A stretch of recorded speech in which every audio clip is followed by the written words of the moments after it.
Muy buenos días. Es un placer estar aquí de nuevo en Estación Podcast. Hoy tenemos una mesa estupenda para hablar de este cruce de caminos entre las marcas y el audio. Y en concreto de los podcasts. En los últimos años los podcasts, no les voy a decir absolutamente nada nuevo, han captado muy buenas cuotas de atención. Y han ganado nuevos espacios también de consumo de contenidos, ¿no? Y entonces, allá donde está nuestra atención, las marcas pues se les ponen los dientes largos y dicen, bueno, vamos a ver qué podemos hacer. Antiguamente, como ustedes saben, las marcas lo que salían a hacer era, cuando veían algún contenido interesante o que captaba esa atención, pues lo interrumpían y nos ponían un anuncio, pero pues eso ya ha dejado de funcionar. No es que haya dejado de funcionar, pero digamos que está encontrando nuevas opciones, ¿no? para conectar con las personas, y esto es a través de los contenidos. Y bueno, pues entonces se da este momento en el que yo creo que desde la pandemia, después de la pandemia, por lo menos en nuestro caso, suena muchísimo el teléfono y son marcas que dicen, oye, queremos hacer un podcast, ¿no? Y queremos hacer un podcast, y entonces viene la pregunta, perfecto, ¿y qué tipo de podcast? ¿O para qué quieres hacer un podcast? Y entonces empieza a surgir una conversación donde vemos que hay mucho que hablar, y es parte un poco de lo que queremos hacer el día de hoy.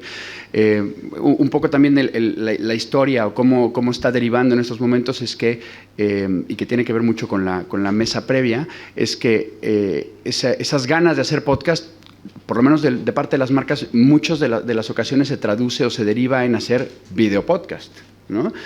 Porque a las marcas, pues también otra cosa que les gusta, además de la atención, pues es la imagen, y la imagen pues es muy potente. Entonces, que si a ese podcast le podemos poner una capa de imagen, muchísimo mejor, lo cual ha derivado en cosas bastante raras o bastante complejas, que es una nueva tendencia que yo también la quiero poner aquí sobre la mesa, que son los falsos videopodcasts, que no sé si han escuchado hablar de esto, ¿no? O sea, porque si lo que más funciona de un videopodcast son estos cortes que ponemos en Reels y ponemos en TikTok, ¿para qué grabar una temporada de 20 podcasts de 2 horas cuando podemos hacer un día de rodaje y grabar 25 cortecitos que luego podemos subir a Instagram y tener cientos de miles de reproducciones? En fin, esas cosas igual no sé si sean objeto de esta mesa, porque aquí en esta mesa lo que queremos hablar es de creatividad, queremos hablar de aportación de valor y de las formas más eficaces para conectar, para conseguir captar esa atención y para conseguir trasladar los valores de una marca a la gente con la que queremos conectar, que es, a final de cuentas, el objetivo del branded content, ¿no? Entonces, bueno, pues hoy tenemos una mesa estelar, completamente estelar, con la que perdón, es que estaba leyendo mi chuleta y me distraje. Estamos en orden. Sí, acabo de dar cuenta que no estamos en orden, pero no importa, me voy a saltar la escala. Bueno, tenemos, es que lo puse en orden alfabético, fíjate, dije, vamos a ver, ¿no? Entonces tenemos por una parte a Tamara Danielian, que es Head of Content de Summer Story. Un aplauso, por favor. Tenemos por otra parte a Jorge Madrid, director de Condé Nast Commercial Creative Spain. Bueno, sí, ¿no? No dejé ninguna palabra. Un aplauso para Jorge, por favor. Tenemos también a Maya Sologestoa. Amagoya, perdón, se me resbala. Amagoya Sologestoa, manager de publicidad, marca y branded content del grupo MásMóvil, que abarca Yoigo, MásMóvil, Pepephone, Llama Ya y ahora MásOrange, ¿no? Sí, bueno. Hay que cambiar ese LinkedIn. Sí, tengo que actualizar LinkedIn, sí. Que bueno, están ahora de gran lanzamiento y gran mudanza, y una semana bastante complicada, y encima movidita, con Estación Podcast, ¿no? Tenemos también a Juanma Ortega, que es presidente y director de Adio.fm. Correcto. Y ganador al Ondas por la innovación. Por la innovación. Bueno, hace tiempo. O sea, la innovación ya se quedó en 2004, que fue allá. Pero sí, seguimos innovando. O sea, él fue el que conectó los cables. Exacto, de la radio, para que suene. Bueno, yo que soy Roger Casas, de El Cañonazo Transmedia. Un placer. Y Muchas gracias. Se me fue también lo de los aplausos, lo tengo que meter aquí en las acotaciones. Bueno, tenemos a Yoigo, Summer Story, Condé Nast, Adio FM y El Cañonazo. quiero decir esto, que somos todas empresas socias de la BCMA, la Branded Content Marketing Association, que somos una asociación que nos dedicamos precisamente a esto, a hablar y a encontrar soluciones para hacer mejor branded content, y es un poco de lo que vamos a hablar el día de hoy. Y pasamos entonces a que deje de hablar yo y empiecen a hablar ustedes. Y esto sí me salió en orden, entonces vamos a empezar con Amagoya. Y quiero empezar por el principio. La pregunta podría ser, ¿qué es lo que busca una marca en el branded content? Pero vosotros ya tenéis un recorrido buenísimo. Entonces, me gustaría cambiarla, no qué buscáis, sino qué habéis encontrado haciendo branded content, haciendo branded podcast.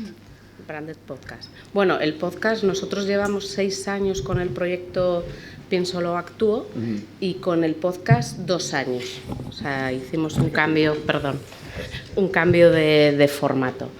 Entonces, bueno, al final el branded content lo que trae a las marcas en general es posicionarte en una conversación que sale un poco de lo que haces, ¿no? De tu negocio, en nuestro caso de ese mundo telco, y ¿no? en una mirada, en unos valores, ¿no? que tiene la marca, y lo que nos ha traído de vuelta es internamente, o sea, está funcionando muy bien. Medimos todo lo que hacemos con el branded content en atributos de la marca y van como un tiro, entonces eso nos ayuda a que internamente podamos seguir vendiéndolo y poder continuar para hacerlo, porque como todos sabemos, el branded content no te trae unos resultados de ventas inmediatos, sino que te trabaja más a un medio y largo plazo en la consideración, ¿no? para cuando tú estás pensando en cambiarte de operador, pues tenerte en la cabeza, ¿no? Y nada, nos trabaja en atributos de la marca muy de negocio también, ¿no? O sea, nosotros medimos el conocimiento del branded content que aporta a la marca entre gente que lo conoce y gente que no lo conoce, y aumenta los KPIs de atributos tan de negocio como tiene unas tarifas sencillas o tiene buena cobertura, ¿no? Entonces, o sea, le aporta a la marca todo este valor. Y no sé, o sea, sí, al final... A mí, yo un poco para explicarlo, digamos, al público que a lo mejor no está tan acostumbrado también a cómo funciona esto. O sea, tú tienes un proyecto de branded content que se lo tienes que vender a alguien dentro de la empresa que tiene dinero para poder llevarlo a cabo, ¿no? Y que normalmente está acostumbrado a que tú le presentes a lo mejor campañas de publicidad que dicen, oye, estos anuncios nos van a traer tantas suscripciones, ¿no? Y en cambio el branded content lo que te dice es, oye, esto no nos va a traer suscripciones, no nos va a traer una conversión, ventas, pero sí me trae el poder estar en la mente del consumidor en el momento en el que tiene pensado cambiar de operador para que me consideren en la compra. O sea, allanas el territorio para que entonces llegue la campaña. Es más a medio o largo plazo. Para que cuando me llamen por teléfono y digan, oye, ¿te quieres cambiar? Ok, hicieron un podcast súper guay, creo que me caen mejor. Sí, ¿no? exacto. Y os ha funcionado. Sí, no por el podcast en sí, sino por el fondo del contenido, ¿no? Que al final va muy ligado al propósito de la marca, que es, Yoigo tiene una parte social, ¿no? Nació hace 16 años para romper un poco el status quo, ¿no? Que había en ese momento, y solo estaban Movistar, Orange y Vodafone, y llegó para romper un poco todo eso que estaba establecido, y el branded content trabaja en esos valores, ¿no? Y en ese propósito, en ese para qué está Yoigo en esta sociedad, y lo hemos trasladado en contar o dar visibilidad a iniciativas de personas que también están intentando cambiar el mundo, ¿no? Que piensan que las cosas se pueden hacer de otra manera. Correcto. Entonces va directamente asociado con esos valores de la marca y con ese posicionamiento. O sea, al final el podcast es un formato que estamos utilizando desde hace 2 años, que viene un poco por lo que tú comentabas antes, ¿no? O sea, nosotros nos dimos cuenta, los 4 años anteriores nuestro formato era de vídeo. Y a raíz de la pandemia vimos que el entretenimiento, el consumo, ¿no?, del entretenimiento había cambiado mucho y entonces necesitábamos evolucionar el formato. Y añado lo que dices, perdón que te interrumpa, sí, no. Que al final todo pasa por ahí. Estamos en un momento en el que tenemos que conectar con la gente y es muy difícil para las marcas. Entonces, el entretenimiento como algo muy holístico y muy genérico es la solución. Ese entretenimiento es el contenido y el audio es el formato estrella, gracias a esa capacidad de conectar emocionalmente con la persona, gracias a gente tan arriesgada como el equipo de Yoigo, pues creo que muchas otras empresas han visto ese ejemplo y consiguen ese impacto final, ¿no? Que añado también a la pregunta que hacías, que es conseguir atacar en la parte más alta, digamos, del funnel, que es la más difícil, porque la más sencilla es, lo digo, digamos, con todo respeto, pero es la venta final en el corto plazo. Sí. El largo plazo, al final, es donde impacta directamente este nuevo formato, ¿no? Sí, que de largo plazo ya me gustaría hablar más en concreto, pero claro, hay esta parte que mencionas muy bien, que hay una parte de riesgo, pero hay una parte también de consistencia, ¿no? Y que eso en el mundo publicitario es una cosa que es un poco compleja porque estamos acostumbrados a que cada año tiene que haber una campaña nueva para anunciar el nuevo modelo del nuevo coche, ¿no? Entonces tiene que ser completamente diferente y completamente sorprendente, mientras que en el mundo de los contenidos la consistencia prima. O sea, por decir un ejemplo, si te sale bien Gran Hermano 1, haz Gran Hermano 2 y luego ya no paramos, ¿no? Pero es un poco, es como funciona así, sí, y que las marcas apuesten por decir, oye, ya metimos un gol, vamos a meter 4, es realmente plausible, ¿no? Sí, bueno, es que al final para que el contenido tenga éxito lo tienes que alargar en el tiempo. Claro, claro. O sea, es que si no, no vas a tener ese retorno, ¿no?, que estás buscando de posicionarte en lo que dice él, en esa parte alta del funnel. Y te genera ese reconocimiento, ¿no? Porque dices, ¿por qué los medios de comunicación, no en el área de branded content únicamente, sino en el negocio editorial, trabajamos buscando ese reconocimiento? Porque la competencia es enorme, ¿no? O sea, es decir, ¿por qué Vogue, Vanity Fair o JQ en su estrategia de contenidos hacen formatos? Porque la gente primero los consume, luego les gustan y luego los buscan. Entonces, el Getting Ready With o el 73 Questions de Vogue es un formato reconocible que la gente busca. Y esa experiencia, digamos, editorial es la que ahora, digamos, con enorme éxito, marcas como Yoigo, otras muchas, pues están haciendo para generar esa continuidad.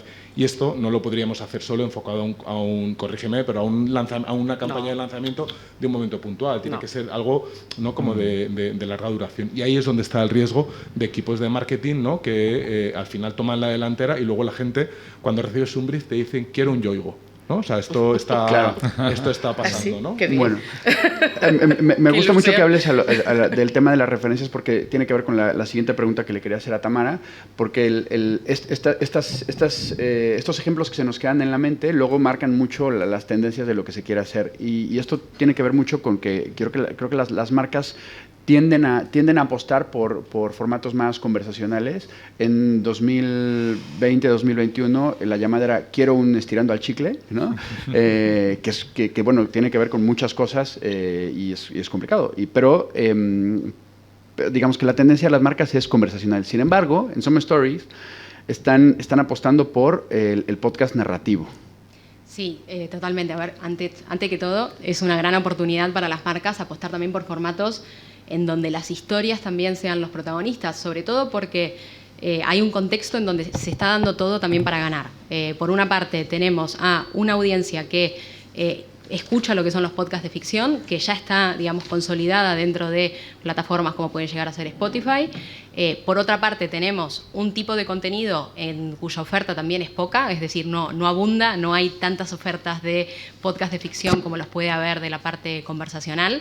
Y en el último punto, que para mí también es lo más atractivo, que solo por el hecho de que una marca te presente un contenido que te gusta, que te entretenga, que te llame la atención, te cae mejor. Entonces, realmente, toda la construcción de la marca que viene después está casi dado, ¿no? Sí que, por supuesto, hay muchos puntos a tener en cuenta en cómo encontrar la historia que es correcta para la marca. Hablamos también mucho del conflicto, una palabra que no siempre es muy bienvenida en el sector del marketing. Entonces, ahí, en ese momento, es donde personas también que son creadores tienen que hacer brillar también lo que son los guiones. Sobre todo, nosotros lo que les solemos pedir, y con los casos que estamos teniendo ahora, porque tenemos 2 proyectos de ficciones sonoras en marcha, es que la marca nos dé lo que serían sus líneas rojas y luego también que dejen confiar, que confíen al final en los guionistas que están detrás de cada uno de estos proyectos. Y eso también nos lleva a soluciones también muy creativas. Nos pasaba ahora que estamos con una trama de espías en donde llegaba al punto también de ponerse a analizar, bueno, ¿quién es el malo de esta historia? Y cuando hay una marca por detrás, eso no es una solución fácil, porque no puede ser el gobierno, definitivamente no puede ser los rusos, o sea, todo lo malo, digamos, puede pasar a ser polémico. Y bueno, al final este conflicto dentro de la sala de guionistas nos llevó a una solución que de hecho refuerza lo que es la apuesta de ficción, también sube lo que es el tono irónico que le queremos dar al contenido y que pensamos que va a funcionar muy bien. Entonces, bueno, al final que una marca patrocine un contenido, hay ciertos límites con los que hay que jugar. Obviamente que cuanto más riesgo hay, más Valentina, también hay más para ganar, pero esto se puede modular también mucho con la historia. Y sí, básicamente eso, que siempre se encuentran soluciones que incluso te lleva a territorios también que no hubieses considerado para hacer historias que terminan siendo también muy interesantes. Muy bien. Oye, ¿tienes alguna, digo, sé que es complicado porque además son podcasts que no están todavía al aire o online, pero de estos momentos de líneas rojas, decir, oye, alguna reunión o algo así que haya saltado alguna chispa o algo que se pueda contar? A ver, que se pueda contar, es que, es que me metes ¿Tienes que decir ahí demasiados nombres falsos? Sí. Perfecto. No te preocupes. No, pero ya nos contarás en la próxima edición de Estación Podcast. Entonces. Oye, hablando de esas líneas rojas, quería preguntarte, Jorge, porque toda marca tiene sus líneas rojas. Y es que en Condé Nast vuestras cabeceras son marcas en sí, ¿no? Son marcas que están haciendo contenidos con o para otras marcas. ¿Cómo os ponéis de acuerdo con esto? Sin duda. Nosotros, o sea, al final lo que hacemos es, si lo tuviera que resumir, es conectamos, digamos, a las marcas con nuestras audiencias, ¿no? Hacemos, nuestra aspiración es generar contenido relevante para audiencia exigente, ¿no? Eso es un poco lo que nosotros hacemos. Y lo que trasladamos es la manera de trabajo, digamos, editorial, centenaria, es decir, pues en Condé Nast, pues marcas como Vogue tienen más de 125 años de existencia y nuestro mayor valor es la marca, ¿no? La credibilidad y el saber hacer contenidos que impacten, que generen ese impacto que los americanos llaman el impacto cultural en la audiencia. Esa capacidad de generar ese impacto abre oportunidades de comunicación para los clientes, ¿no? para las marcas y los anunciantes. La nueva etapa que vivimos, ¿no? Donde todo, digamos, se mide, nos ha permitido demostrar que la unión de marcas editoriales con anunciantes suma. Es decir, estamos en una etapa donde un Vanity Fair y Open Bank crean un club de lectura y crean Nota al Pie y generan un impacto cultural relevante y real para la audiencia. Y esa es nuestra máxima. Esto no se podría hacer únicamente con periodistas, porque al final los periodistas son expertos en crear contenidos. Entre medias aparecen pues, perfiles como el equipo que yo dirijo, cuyo objetivo es conectar, ¿no? Identificar esa oportunidad de contenido, identificar ese IP, ¿no? Es decir, yo identifico IPs que son relevantes para una marca porque entiendo las necesidades de comunicación, ¿no? Estoy como entre iglesia y Estado, ¿no? Que sí. Serían como el anunciante y el equipo editorial. Y a partir de ahí creamos estos branded podcasts que se resumen y cuyo objetivo y la manera de trabajar pues es como lo has definido tú, ¿no? Al final, entendiendo muy bien ese objetivo de comunicación, para nosotros, si tenemos alguna duda, lo iniciamos a partir de los valores, ¿no? Es decir, cuáles son los valores y los objetivos de marca en los que se quiere posicionar este anunciante y cuál es el reto de comunicación. Y a partir de ahí construimos, ¿no? un contenido. Ese contenido, el audio es uno de los elementos, digamos, que nosotros consideramos que son germen, ¿no? A partir del audio, luego todo se expande. Y esa manera de expandir es como trabajamos también históricamente. Es decir, nosotros cada mes, la portada de cualquiera de nuestras revistas es el germen y explosión de una estrategia, digamos, de contenidos que trasciende la plataforma. Con el audio pasa lo mismo. Es decir, a partir de que hay un lanzamiento de un nuevo capítulo, para nosotros el eje, ¿no? Y preguntaría, ¿tú qué piensas que es? ¿El capítulo en sí mismo o toda la campaña de contenidos asociada, digamos, a ese capítulo? Pues tiene igualdad de importancia. Y ese es el motivo por el que un anunciante hace un podcast, un branded podcast con nosotros, porque nosotros no únicamente creamos ese capítulo, sino que entendemos dónde están el target y la audiencia relevante para la marca, y a partir de ahí les encontramos en las distintas plataformas donde habitualmente consumen Vanity Fair, ¿no? Y ahí he puesto el ejemplo de Nota al Pie con Open Bank, pero podríamos poner... Ya que lo mencionas y que además es un podcast que a mí me gusta mucho, me gustaría a lo mejor si podemos concretar un poquito más en ese ejemplo, porque creo que también es un ejemplo que ilustra muy bien cómo funciona el branded content, ¿no? Porque normalmente dices, oye, si el cliente es un banco, pues vamos a hacer un podcast de economía o algo que esté muy cercano a eso. Claro. Y en cambio aquí se van a la literatura, que a priori parece que son temas que son completamente lejanos, ¿no? Si nos pudieras contar un poquito cuál es la relación entre esta marca y contenido y estos contenidos. Claro, os pongo el ejemplo también de Open Bank y tengo algunos otros, ¿no? O sea, en el territorio, por ejemplo, de los bancos, pues también tenemos un ejemplo muy reciente, que es el de Santander, que no es estrictamente, digamos, sonoro, pero es branded content y se entiende muy bien. Es decir, las marcas tienen una necesidad de posicionarse en determinados territorios que son compatibles, están alineados con sus valores o donde están esos targets, ¿no? Entonces, aquí hemos, digamos, apoyado a Open Bank a que conquistara el territorio de la cultura. Esto les genera credibilidad con respecto a un target y les permite además contribuir, digamos, a que está, digamos, en este caso en los objetivos de marca de casi cualquier banco, que es contribuir a la riqueza de un país, contribuyendo también con la generación de este club de lectura y de este apoyo a esta industria que tan importante es en el país en el que vivimos. Bien. Juanma, te he dejado hasta el final de la ronda para torturarte especialmente. No. Me encanta haber venido a escuchar. O sea, no, es que Juanma normalmente está ocupando este espacio de moderador o de presentador. Y pero bueno, ya te toca. Lo haces muy bien. Muy bien, gracias. Bueno, hablemos de hibridación. Tú has hecho un viaje muy peculiar que va de la radio al podcast. Eso es. Y de vuelta. El primer podcast de la radio hablando de innovación era 2007 y de pronto en Hoy por Hoy, el programa decano de la radio y el de más audiencia de la SER, hacíamos un invento muy raro que era un podcast. No colocar el programa como ha estado haciendo la radio tradicionalmente, tal cual, ¡pam! No, hacíamos un podcast de 15 minutos en el que escuchabas todos los contenidos que había tenido el programa durante las 6 horas y media que dura. Y esto lo hacía yo en el estudio todos los días. Entonces dijimos, esto del podcast parece que va a tener éxito. Y a partir de aquí empecé a hacer podcast, branded podcast, empezamos a meter marcas, empezamos a trabajar con marcas y nos dimos cuenta de que efectivamente la radio estaba perdiendo claramente la batalla.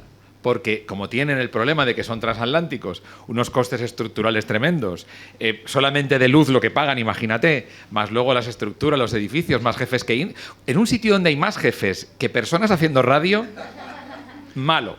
Y eso ocurre en los medios normalmente. Entonces, al final, después de una trayectoria larga en radio, hace 3 años, decidí investigar y me di cuenta a la hora de hibridar, por llegar al punto de hibridación que hablamos, de que no podíamos perder el punto de la radio al hacer podcast. Y dices, no, son 2 cosas diferentes. ¿Pero diferentes en qué? La radio es inmediata. Ahora podríamos estar emitiendo esto en directo. La sensación de directo es una cosa muy difícil de transmitir en un programa, en un podcast. Y además de eso, las personas que están escuchando la radio pueden intervenir en el propio programa para comentar lo que se está emitiendo. Eso un podcast difícilmente lo puede conseguir. Entonces decíamos, muy bien, pues vamos a investigar cómo se puede hacer una radio sostenible. Y así fue como creamos la idea de Adio.fm. Unos inversores dijeron, oye, monta una radio. Y bueno, vamos a ver si eso se puede hacer y si eso lleva a algún lado. ¿Qué queríamos precisamente al hibridar? Primero, crear una radio fórmula de podcast en lugar de canciones. Hay algunos podcasts que tienen éxito, en este caso como Libros para Emprendedores de Luis Ramos o Tu cerebro se importa de Catalina Hoffman, podcasts que ya funcionan, están en la programación, hay un algoritmo que lo que hace es analizar al cabo de una semana los que tienen más abandonos y bajarlos un poquito en la rotación, de manera que siempre optimizamos este resultado. Y luego, efectivamente, crear contenido. Y ya llego, que es el punto, que es crear contenido en directo, como hice en 2007 cuando empezamos con lo del podcast, que lo que hace es crear un programa en directo, un programa de radio que luego se extracta y sacamos precisamente lo mejor para ofrecerlo, eso sí, ya enlatadito y con cuñas en las plataformas. En adio.fm cuñas no suenan porque todo es branded content y alguien ha pagado ese contenido. Entonces, ¿para qué vamos a machacar compramos tu coche a la gente que está oyendo la radio, ¿no? Entonces, esa hibridación consigue que las marcas puedan hacer branded content, puedan hacer radio en directo, participando las personas en tiempo real y además tienen esa salida en plataformas, que eso también es ya de por sí. Ahí metemos ya el pre-roll, el post-roll y el mid-roll. Oye, pero entonces una cosa que hablábamos el otro día, que para quienes producen o quienes producimos branded podcast, Adio FM es una ventana que puede ser muy interesante, ¿no? Estamos abiertos a recibir todos los podcasts que tengan una cierta audiencia, encantadísimos, porque eso es audiencia en realidad para una radio, que además hay gente que está oyendo la radio, la idea es que la ponen de una manera paracaidista, la radio cae. O sea, la gente está haciendo su vida y cae en la radio. Y de pronto lo que haya, igual no lo conoce. Es un podcast que de pronto a lo mejor nunca ha caído en escuchar. Entonces, qué bueno es que de pronto tenga esa continuidad. Hay algunos que van en hora fija, que son programas de radio. Uno de ellos, por ejemplo, para dormir, cuyo objetivo es que no quede ni un oyente al final, por ejemplo. Pero bueno, hay otros que son efectivamente podcasts de éxito que los estamos admitiendo en la fórmula. Sí, sí. Muy bien. Oye, a mí el tema de la hibridación, pues ya saben que es de mis temas favoritos. Bueno, están branded content, branded podcast, a final de cuentas son cosas híbridas, pero también dentro de los propios podcasts, Tamara, te quería preguntar de estos formatos transmedia que surgen de podcasts que se convierten en otras cosas, pero también dentro de los propios podcasts que están haciendo, están hibridando formatos y géneros, ¿no? Bueno, ahora los dos proyectos que tenemos en marcha en Summer Story tienen algo en común y es que ambos mezclan lo que es la ficción con una parte documental. No es que viven dentro de un mismo episodio la parte ficción y la parte documental, están separados, pero sí que operan muy bien en cuanto a conseguir objetivos de marca.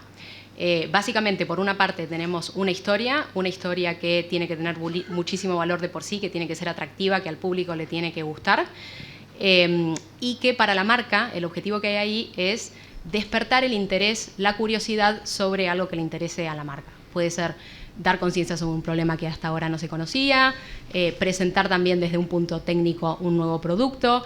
Bueno, esto a completar también por lo que quiera trabajar la marca. Entonces, la ficción solo cumple ese objetivo. Algo que no sabías que estaba ahí, lo pone a descubierto y te da interés. Entonces, acto seguido, y esto, bueno, a ver, al final surge un poco de formatos que también hace Netflix, ¿no?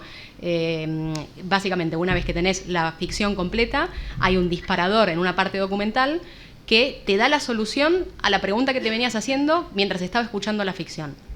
Ejemplo, en esta trama de espías que tenemos alrededor de teorías de la conspiración, claro, esto es un thriller que va a ir en un creyendo, en donde va a haber un momento que no vas a saber qué es verdad, qué es mentira, qué hace esta persona ahí. O sea, va a haber un momento en donde esto va a ser todo muy confuso. Y ya luego del cierre de la ficción va a haber un episodio documental, una bola extra, en donde justamente un experto asociado a la marca te va a contar qué es verdad y qué es mentira de todo lo que acabas de escuchar. Entonces es un salto que al final se lo pone muy fácil a las personas, porque no tienen que ir ni a Google a buscar sobre estas dudas que tenían en la cabeza, y fortalece más también el objetivo o el compromiso que tienen las marcas también en el momento de producir estas ficciones. Esto es algo que tienen en común los dos. Y me parece también súper interesante cómo esto puede hacer en la parte publicitaria, en la parte de mover el producto desde una campaña, un tipo de combinación muy buena para las marcas, que es en una primera etapa concentrarse en que el contenido sea el protagonista, en atraer al mayor público, que las personas escuchen la ficción, despierte la curiosidad que tienen, y en una segunda etapa la marca ya puede ir ganando más protagonismo, su atribución a lo que es el producto puede ir subiendo, y sobre todo por las personas que escuchan la ficción, impulsa el debate que realmente le interesa a la marca. Entonces es algo interesante también para ir probando. Está en experimento todavía. Experimentando, estamos todos un poquito en lo mismo, ¿no? Amagoya, te quería preguntar a propósito también de esto. Ayer creo que hubo una experiencia buenísima con el live que se hizo aquí de Pienso Luego Actúo. Y quería preguntarte un poco sobre el papel, el rol de Yoigo en... aquí tenemos aquí a la comunidad podcastera hispanoamericana, ¿no? ¿Cuál puede ser el rol de Yoigo o cuál buscáis que sea el rol de Yoigo en esta comunidad, más allá de los podcasts que ya hacéis? Bueno, es que a nosotros el podcast nos ha servido para llegar a esas audiencias a las que no estábamos llegando con ese formato que comentaba antes de vídeo, ¿no? O sea, al final hemos buscado una manera de contar las historias. Yo no sé, bueno, si todos conocéis, espero que sí, Pienso Luego Actúo, desde una temática genérica, ¿no? De cosas que preocupan a la sociedad. O sea, lo quería comentar un poco por lo que decía ella, ¿no? En cuanto a formatos. Ella hablaba de ficción, nosotros contamos historias reales de personas, de problemas o cosas que preocupan a la sociedad, y luego lo bajamos llevando al podcast una iniciativa que trabaja sobre esa temática en concreto, y a unos invitados conocidos, ¿no? Que te aportan esa notoriedad que necesitas. Eso hace que se vincule con esos valores de la marca, ¿no? Que hablaba antes, que son tan importantes para que la gente tenga una continuidad con ese podcast, ¿no? Y para que trabaje con la marca. O sea, tiene que ser algo que no cante a publicidad, que sea, ¿no? que tenga sentido. No vale cualquier cosa para cualquier marca. Hay que saber muy bien dónde quieres estar y eso, ¿no? Un poco... Y teniendo tantas marcas como tenéis, así, no ¿hay planes o algo así de expandir esa experiencia a otros territorios de otras marcas? De momento no lo sé. O sea, estamos todavía en el principio de esta superfusión que tenemos y en principio no. O sea, Orange tiene su branded content, que es diferente y tiene otros formatos y otro tipo de cosas. Y de momento no, Oye, y otra pregunta que suele ser bastante recurrente también en estos foros en los que hablamos de temas es ¿cómo alguien que tiene talento creativo, que tiene historias, puede acceder a una marca para decir, oye, ¿qué podemos hacer? ¿O tenemos una historia? ¿O qué historia podemos pergeñar entre ambos? Bueno, nosotros... o sea, lo hacemos un poco distinto a lo que comentaba él, ¿no? Las marcas van a condenar y os dicen, ¿no? Queremos hacer cosas, tal. Nosotros hacemos el podcast el branded content desde Yoigo, con partners, obviamente, con agencias y demás, pero no... Luego, o sea, lo hemos hecho un poco en el camino inverso. También en el inicio teníamos Pienso Luego Actúo, el branded content, y buscamos un grupo editorial que nos diese esa difusión, ¿no? Que en aquel momento fue el grupo Prisa. Nosotros lo hacemos desde la marca, lo trabajamos con una agencia que se llama Fuego Camina Conmigo, que trabajan muy bien toda la parte de contenidos, pero se trabaja desde la marca, ¿no? Desde ahí. Eso también es una cosa muy interesante porque normalmente a quienes hacemos branded content nos dicen, oye, pero ¿cuál es la fórmula? Y la verdad es que no existe. O sea, hay diferentes caminos para llegar a diferentes conclusiones. O sea, yo creo que es importante tener definido qué es la marca, dónde quieres llegar y qué tiene sentido, ¿no? para esa gente que te va a ver. Porque si no, no va a conectar. O sea, no vale cualquier contenido para cualquier marca. O sea, hay que encontrar muy bien el camino. Y luego los pesos de la marca también dentro del contenido. Obviamente hacemos esto para que haya una asociación a la marca, ¿no? Pero hay que tener mucho cuidado para que no cree rechazo. Al final las marcas vendemos cosas y en el mundo, en el nuestro en concreto, de telecomunicaciones, pues bueno, no estamos muy bien vistas, ¿no? Así en general. y tienes que encontrar ese territorio que te sume, que te acerque y luego con ese, ¿no? Que no cante a publicidad, pero que a la vez te dé atribución a la marca. O sea, es complicado. Justo eso era es lo muy que, complicado, o sea, pero... Tenemos que saber qué es de la marca, pero la marca no nos debe estorbar. Eso es. Justo eso es lo que... Y eso también, eso también te lo da sí. el hacer algo a largo plazo, ¿no? Ir construyendo. Ir viendo, que tú también decías, ¿no? Esas dos fases que estáis viendo, de primero no meter mucho la marca, pero luego sí. O sea, hay que equilibrar para eso, para que no cree un rechazo y tenga esa continuidad y la gente te quiera seguir viendo, ¿no? Y te quiera seguir escuchando, te busque. Solamente yo quería nada más eso, aportar una cosita, mensaje a marcas. El caso de Yoigo es un ejemplo maravilloso. Yo tuve la suerte de participar levemente, muy brevemente, en el podcast de Yoigo, y tengo que decir que, uno, ha dicho una cosa antes muy importante, Amagoya: paciencia. Dices, el éxito se consigue a largo plazo. Es que me encanta esa frase, porque el problema muchas veces de las marcas es que están acostumbradas al cortoplacismo de ir a rendimiento, campaña y tal. Y sin embargo esto es otra cosa. Y segundo, lo que dices, una presencia elegante, no una presencia impuesta, una presencia natural. Un Yoigo presenta, pienso, luego actúo. Ya está, no hace falta estar todo el rato diciéndolo, ¿no? Nada más era eso. Vale, yo quiero polemizar, si os parece bien. Polemiza. Sí, polemiza. Por favor. Barro. O sea, yo es que no tengo ningún miedo, me refiero a las marcas, sino todo lo contrario. O sea, realmente, creo que una marca puede aportar. Entiendo que las marcas de telecomunicaciones no son las marcas más adoradas, ¿no? por la población, pero aquí está la demostración de que si el contenido es relevante para la audiencia, la marca puede aportar, y no solo que no esconderla, sino que tiene que estar muy presente, porque hay incluso muchos casos donde la marca legitima un podcast por el territorio, por el enfoque, por muchos elementos. Ok. Bueno, nos quedan 10 minutos, o sea que voy a hacer una última pregunta que de hecho la quiero abrir un poco así, pero vayan preparando preguntas. Ah, mira, tenemos ya una... ¿sí? Adelante, por favor. Normalmente suele tardarse mucho más uno en convencer a la gente que haga preguntas. Sí, ¿no? Vale.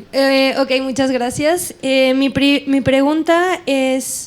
Bueno, me salen varias reflexiones, ¿no? Pero quisiera saber si, por ejemplo, el podcast de Pienso, Luego Actúo es algo que las creadoras iniciaron, o si es que ustedes llegan con la agencia específicamente, lo crean.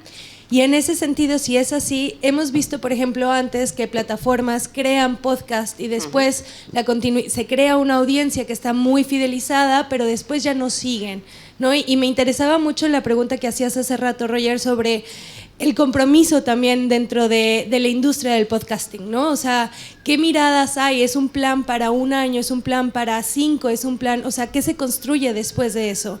Porque también como creadores después quedas como con esa cierta dependencia hacia las marcas, pero si hay algún esfuerzo como de retribución, de, no sé, compromiso hacia eso. Bueno, nosotros estamos en el segundo año ya del podcast y la intención es continuar.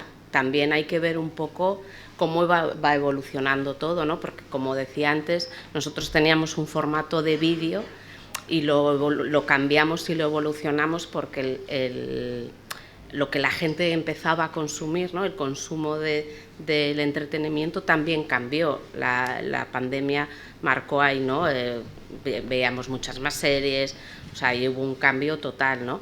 Entonces, la idea sí es, nosotros creemos en el formato, nos está funcionando súper bien, nos está dando unos resultados increíbles para la marca que no estábamos teniendo, y la idea es continuar, pero también es continuar vigilando un poco cómo va evolucionando, ¿no? Porque esto pueden salir otro tipo de formatos, sobre todo dónde tienes esa audiencia a la que quieres llegar. La nuestra está ahí hoy, y espero que el año que viene también, pero pero hay que ir viendo un poquito. La ¿no? evolución natural, en mi cabeza, está muy asociada a la innovación en plataformas. Es decir, las plataformas, ¿no?, cada minuto están lanzando nuevas funcionalidades. Esas funcionalidades conectan mucho con el audio. El audio es el germen de muchas cosas y a partir de ahí pues hay una evolución, digamos, muy natural. Y respondiendo a tu otra pregunta, nosotros en Condenas nos encanta la co-creación. Es algo que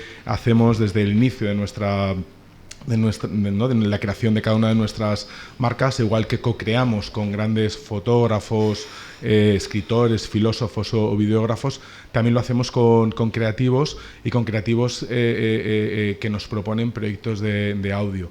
Eso es algo, digamos, en lo que nos sentimos muy orgullosos, donde no todo, digamos, estamos en un momento y en una industria absolutamente líquida, donde ya las cosas no salen de uno, ni siquiera de una sola empresa. Cada vez más vamos a esa co-creación, por eso hay medios con anunciantes con plataformas con agencias, es decir, estamos en un momento en el que para innovar de verdad e impactar, digamos, con ese impacto cultural que todos buscamos, necesitamos cada vez más trabajar en equipo de verdad.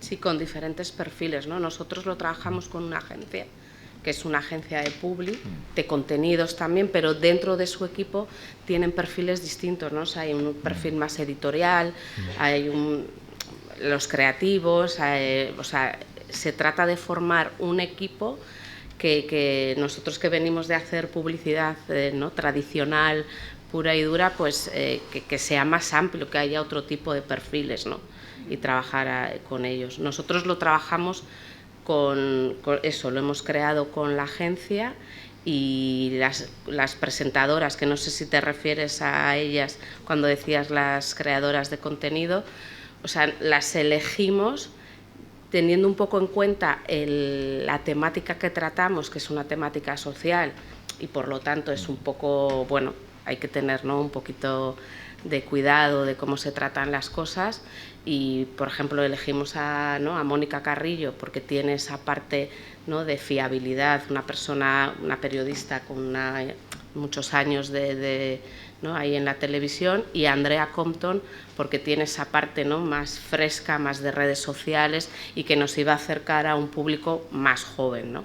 Entonces, al final la elección fue un poco, vino desde la marca teniendo en cuenta eso, qué queríamos hablar, qué queríamos contar, a quién queríamos llegar y cómo nos iban a ayudar ellas, ¿no? Y de hecho ellas han ayudado un montón para que ellas en sí mismas son difusoras del contenido, ¿no? Y eso lo ha hecho crecer un montón también, gracias a ellas. Voy a agregar también una cosita más sobre también la importancia de estos equipos que sean multidisciplinares, en donde también haya co-creación, y es que creo que ahí está también la diferencia entre, de cara a los próximos años, que el público general, en lugar de ver como un stopper el tema de que un cierto contenido esté firmado por una marca, pase a ser ok, acá hay creadores, acá hay un contenido de valor y la marca al final es el que posibilita poder hacerlo, ¿no? Me parece que ahí sí que en los próximos años tenemos como industria un punto importante que es cambiar ese chip, ¿no?, de stopper a, ok, una marca permite que este contenido exista. Sí, muchas gracias a los 5, la verdad es que ha sido un contenido muy nutritivo, ¿no? Yo tengo, primero, antes que una pregunta, una petición, y es que si alguno de vosotros puede repetir una vez más, aunque ya lo habéis dicho, que es importante que las marcas tengan paciencia a la hora de acometer estos proyectos, que creo que es importante decir. Estamos de acuerdo. No sé si lo podéis repetir. Totalmente. Perdón, como soy la única que está aquí de marca, es muy complicado internamente, ¿eh? Exacto. O sea, creo que los departamentos, o por lo menos hablo del mío, ¿no?, que es el que conozco, somos súper creyentes en el branded content, pero cuando estás en un mercado, el de la Estelco, que os podéis imaginar que es, ¿no?, cambiante día tras día, y no tienes unos resultados de ventas inmediatas, es muy complicado. Pero bueno, ahí está, ¿no?, si crees en ello hay que Claro. Hay que ir a por ello, pero no es fácil, ¿eh? No, es incluso, fácil. incluso no, ya con cosas como digo, todos conocemos el caso de Vodafone You, ¿no? Que para Ya, mí es uno sí, de los casos que mejor personifican esto, y que en un momento dado la compañía desde otro lugar del mundo da un giro estratégico y dice, se acaban los Desaparece. contenidos, adiós. Y hay un Exacto. terreno ahí sembrado y una Exacto. marca y muchísimas cosas. Sí, depende de muchas cosas, pero también por eso es muy importante lo que hablábamos antes de la medición. O sea, cuando tú mides y ves todos los resultados que te trae de vuelta el branded content, es una manera de poder justificarlo internamente, ¿no? De, oye, esto funciona. No a corto plazo, pero sí a medio largo, ¿no? Sí, Para nosotros la medición es importantísima, el conectar los objetivos de marca, digamos, de los clientes con entender la medición, ¿vale? Que ese también es otro gran tema. Sí, no hemos entrado. No. No hemos abierto ese melón, pero... Nosotros, yo solo resumo porque para defenderse ese argumento que nos pedías para con las marcas, es muy importante entender el usuario relevante. Es decir, es importante entender que con el audio, digamos, no vas a impactar, digamos, a toda España. Es decir, tienes que entender muy bien cuál es ese target y cuál es esa relevancia. Y desde luego, el usuario que estás impactando con un audio es un usuario de demostrada calidad, porque el momento en el que él está consumiendo ese contenido está muy por encima de cualquier otro momento de impacto publicitario. Entonces, entender muy bien cuál es ese usuario relevante y trabajar, digamos, trabajarte a ese usuario, creo que es una clave para nosotros, sin duda. Perdón, que no has hecho la pregunta. Porque es el aprendizaje principal que me llevo, ¿no? Esta medición de cómo cambia la percepción de tu público, de tu clientela en función de si escucha el podcast o no. Pero estamos hablando de estrategias de branded, evidentemente, de contenido propio, que operan casi todos en el top of the funnel, para mejorar reconocimiento de marca, awareness, todo aquello que ya sabemos. Pero quería preguntar si tenéis alguna experiencia en zonas más bajas del funnel, en podcast o en contenidos de marca que hayan contribuido a ventas o que os hayan pedido y qué ha pasado en esa situación. O audiencia. Que esa es otra, pero bueno, sí, si queréis. Bueno, nosotros no tenemos esa no tenemos ese resultado tan inmediato. O sea, lo que decía, en nuestro branded content trabaja en otras, no en ventas, pero que al final te las acaba trayendo con el tiempo. Es verdad que no a corto plazo, pero sí te las acaba trayendo, ¿no? Y eso es lo importante.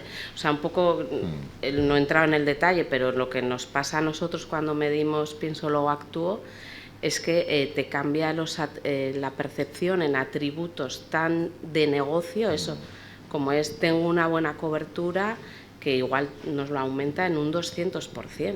De gente que no conoce el branded content a quien lo conoce, ¿no? Y eso, nuestra lectura es un poco... Pensamos que es que la gente, cuando ya ve que una marca hace algo así, ¿no? Se sale de lo que contaría en una publicidad, ¿no?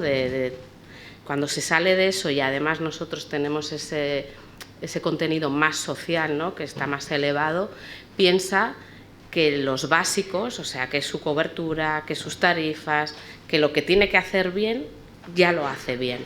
Entonces ya estás en otra cosa. Estás en otra percepción y eso al medio plazo te va a traer ventas, seguro. En mi experiencia humilde nada más con Volvo, decir que todo el mundo entiende que Volvo es un coche seguro y estamos consiguiendo en un porcentaje mínimo, pero la percepción de que también es tecnología. Y esa era una de las cosas que nos pidieron. Vamos a dejar de ser el coche siempre seguro, ya sabemos que somos seguros, lo sabe todo el mundo, pero estamos en tecnología y se consiguió. De hecho, hemos renovado por ese dato, esa medición, más que audiencia, que una cosa nada más, y no quiero dejar el melón y largarme, pero es, la primera pregunta que te hace una marca es esto, ¿quién lo escucha? Y entonces tienen que hacer, he oído la palabra creyente, me encanta, y es verdad, las personas que están ahí están luchando internamente dentro de una organización para que hagan actos de fe las empresas, las marcas, y creo que eso tiene que acabar, y para eso es importante la valentía. Porque existen dos maneras concretas de garantizar resultados de audiencia, pero falta valentía para hacerlo, tanto por agencias de medios como por productoras. Cuando me encargan un podcast siempre vendo el podcast y la promoción. Hay que hacer un Súper podcast de que el target sea directores financieros de empresas de marketing. En algún caso he tenido que hacerlo. Yo quiero romper una lanza además y decir que el impacto, digamos, en ventas es un impacto secundario real. O sea, es decir, todos, digamos, trabajamos con ese objetivo en todas, digamos, las campañas que realizamos. Digamos, el elemento más importante aquí, en mi opinión y en nuestra experiencia, es que cuando creas una comunidad y cuando creas, digamos, una campaña de continuidad, las activaciones de venta que puedes hacer puntualmente durante este periodo son muy creíbles y funcionan. Entonces, por resumirte, el objetivo principal no es la venta, pero cuando ya tienes ese producto creado, puedes tener una venta como un objetivo secundario con enormes resultados. A mí lo que me gusta decir es que una marca, a mayor inversión en contenidos, menos gasto en publicidad. Sí, es verdad. Esa es buena. Son dos grifos diferentes. ¿Tenemos una pregunta más? ¿Ya no tenemos preguntas? Sí, tenemos una. Bueno. Tiempo no. Una última, Lo haces una luego última. privado, si quieres. Una rapidísima. Venga, aquí. Vaya, venga. Perfecto. Bueno, perdón, algo que no se ha hablado aquí y a mí me gusta, que es el tema del dinero. O sea, ¿cuánto vale un podcast? Depende. ¿Cuánto le tenemos que pedir a una marca? A la Filarmónica de Berlín, pues tiene un precio. Exacto, bueno, Si ¿cuánto, tienes- cuánto no? Por ejemplo, ¿cuánto les cuesta a vosotros, a esa agencia, ese podcast de todos los días y cuánto genera, si genera algún ingreso? No le Yo sé que es preguntes a polémico. Magoya. Vamos a ver. No De debe ser dinero, barato el No, suyo. no, porque claro, los productores pero de es- contenido a veces no sabemos el dinero que podemos ganar, mentira. No sabemos el dinero que podemos pedir o realmente si nos estamos realmente comiendo la cabeza por un mercado que no es rentable y que evidentemente a ninguna marca le interesa invertir, ¿no? Un poco eso, solamente si sabéis un tema de Bueno, dinero. es que va a depender Depende, mucho claro. de cómo sea el podcast. Y eso- O sea, es que... ¿no? Sí, eso es desde el punto de vista del productor, pues oye, dices, oye, tengo una idea de un podcast o nos piden, oye, queremos hacer este podcast y tú devuelves un presupuesto que dices, oye, mi podcast con todos esos atributos que tú quieres, con todas esas promos, con todo eso, cast, lo que sea, pues cuesta esto y luego pues a ver qué te responde. Bueno, no, Por eso es que claro, ¿no? depende también. En Yo nuestro por- caso tenemos dos presentados. Es que depende. Pero depende también para que mucho de yo cómo creo que sea para el que formato. claro, yo creo que entendiendo tu pregunta, creo que el podcast, al ser un formato de contenido, está más parecido a las tarifas, digamos, publicitarias que vienen del mundo de los medios que a las tarifas de producción audiovisual que vienen de aquellas grandes campañas, ¿no? de publicidad. ¿Eso qué quiere decir? Que con poco hacemos mucho, porque es la manera en la que, digamos, se está trabajando y es absolutamente real, y por eso, digamos, esta nueva etapa, digamos, de co-creación, porque, bueno, pues al final es la manera en la que los medios de comunicación, que viven en una crisis constante desde que yo trabajo en medios hace más de 20 años, pues, ¿no? Es decir, con poco hacemos mucho. ¿no? Jorge, Y eres ahora una tenemos que máquina de aprovechar dar esta títulos. época dorada, ¿no? Que nos va a permitir hacer aún más, ¿no? Muy La bien. producción es eso. Vale, pues me Lo llevo. que te cueste y un yo poquito más. Tengo aquí algunas notas borroneadas, ¿no? Riesgo más largo plazo, ¿no? Es la manera de conseguir ese impacto real de consideración de marca. Y me encanta, Jorge, eres un creador de titulares brutal, ¿no? Con poco podemos hacer mucho. Eso está bien. Y con esto darles muchísimas gracias a nuestros queridos panelistas por esta supermesa. Gracias. Y espero que les haya resultado muy interesante. Muchas gracias.